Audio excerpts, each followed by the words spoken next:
మీరు చెప్పండి, మీకు కాంటాక్ట్ సర్టిఫికేట్ కావాలి ఉద్యోగాలకు వెళ్ళాలంటే? మీరు ఉద్యోగాలకు వెళ్ళాలంటే కాంటాక్ట్ సర్టిఫికేట్స్ కావాలి. పాస్పోర్ట్ కావాలంటే మీ ప్రవర్తన ఎలాంటి ప్రవర్తన కాంటాక్ట్ సర్టిఫికేట్లు కావాలి.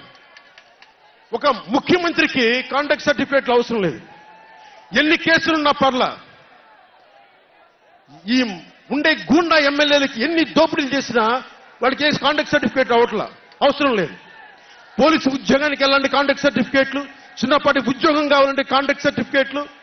కానీ మనల్ని పాలించే ఈ వైఎస్ జగన్ కి, వీళ్ళ అనుంగులైన ఈ దాష్టీకుల సమూహానికి కాంటాక్ట్ సర్టిఫికేట్ అవసరం లేదు. మనకి కాంటాక్ట్ సర్టిఫికేట్లు ఇచ్చే నాయకులు మనకంటే ఉన్నతంగా ఉండి తీరాలి. మీరు అలా కాకుండా దోపిడీగాళ్ళని, దొంగల్ని ఎన్నుకుంటే మనమే బాధపడాల్సి వస్తుంది. ఈ రోజున పొద్దున్నే పథకం కింద డబ్బులు ఇస్తాడు, సాయంత్రం సారా కింద పట్టుకోపోతాడు. జగన్ ఇచ్చేది చేయూత కాదు, చేతి వాటం.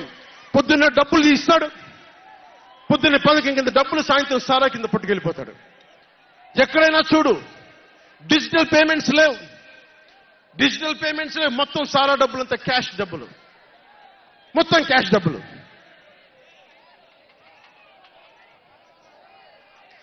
ఇలాంటిది నేను ఇన్ని రోజుల నుంచి, ఇన్ని సంవత్సరాల నుంచి నిలబడే ఉన్నాం.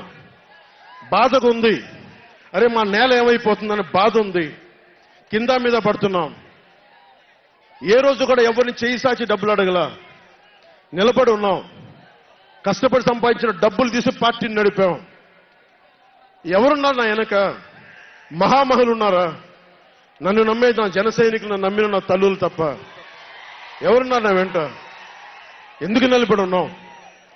అరే నా దేశం బాగుండాలనే కదా, మన సమాజం బాగుండాలనే కదా, యువత భవిష్యత్తు బాగుండాలనే కదా నా తపన. అలాంటి నేను సినిమాలో ఉన్నప్పుడు కూడా అందరు హీరోలు బాగుండాలని కోరుకునేవాడిని. ఒక సినిమా హిట్ అయితే, నాది అయితే ఒక వారమే నేను ఉంటాను. బాలయ్య గారి సినిమా సూపర్ డూపర్ హిట్ అవ్వాలని కోరుకునేవాడిని. జూనియర్ ఎన్టీఆర్ గారి సినిమా హిట్ అవ్వాలని కోరుకునేవాడిని. బాహుబలి ప్రభాస్ గారి సినిమా హిట్ అవ్వాలని కోరుకునేవాడిని. మహేష్ గారి సినిమాలు హిట్ అవ్వాలని కోరుకునేవాడిని. మెగాస్టార్ చిరంజీవి గారు అద్భుతంగా విజయాలు సాధించాలని కోరుకునేవాడిని. రామ్ చరణ్ విజయాలు సాధించాలని కోరుకునేవాడిని. ఇలాంటి అల్లు అర్జున్ లాంటి పుష్ప హీరో అద్భుతంగా ఉండాలని, గొప్ప అవార్డు సాధించాలని కోరుకునేవాడిని.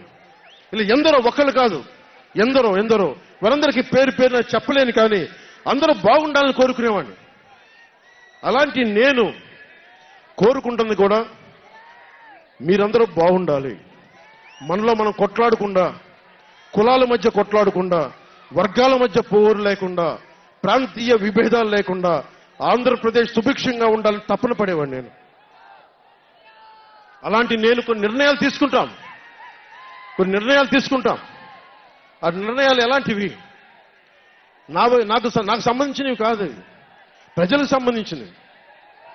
పొత్తులో భాగంగా నేను 24 స్థానాలు తీసుకున్నాను. 24 అసెంబ్లీ స్థానాలు తీసుకుంటే ఇంతేనా అంటున్నారు. 24ఏనా? ఇంతేనా? మనోళ్ళు కాదు, అవతలి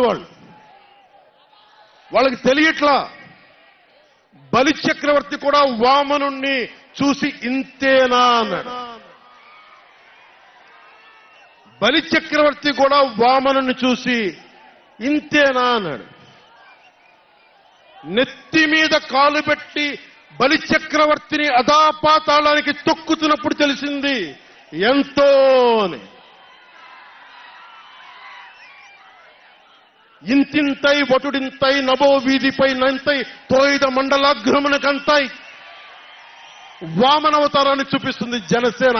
జగన్ గుర్తుపెట్టుకో, అధాపాతాళానికి తొక్కకపోతే నా పేరు పవన్ కళ్యాణే కాదు, మా పార్టీ జనసేనే కాదు, మర్చిపోకో.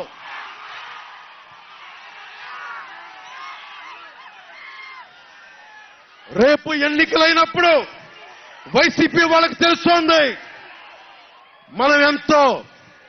నెత్తి మీద కాలేసి తొక్కుతాం కదా, అప్పుడు అర్థమవుతుంది నేనేంటో.